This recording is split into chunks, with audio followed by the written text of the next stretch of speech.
Napa sa kamay ng Zamboanga del Sur Police sa isang video na operasyon ng Aman Futures Group.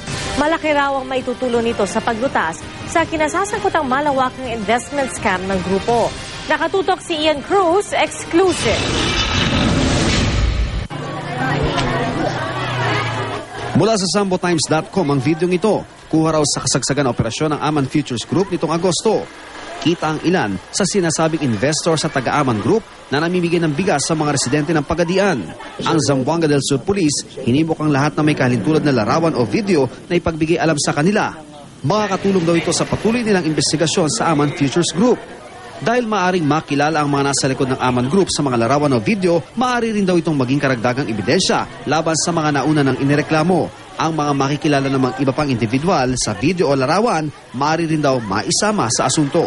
Pwede kasi magiging accessory sila sa nangyari na yan. Bakit sir? Kasi alam naman nilang scam yan eh. Bakit sila maghihikayat ng mga tao?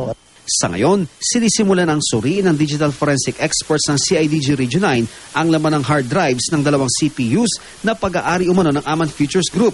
Una at eksklusibong inilabas kahapon sa 24 oras ang tungkol sa mga CPU ng Aman Futures na voluntaryong na i-turn over sa CIDG ng ilang nalokong investors. Umaasa ang CIDG, mailalabas na nila bukas ang initial result ng pagsusuri sa gagawing command conference sa Zamboanga City.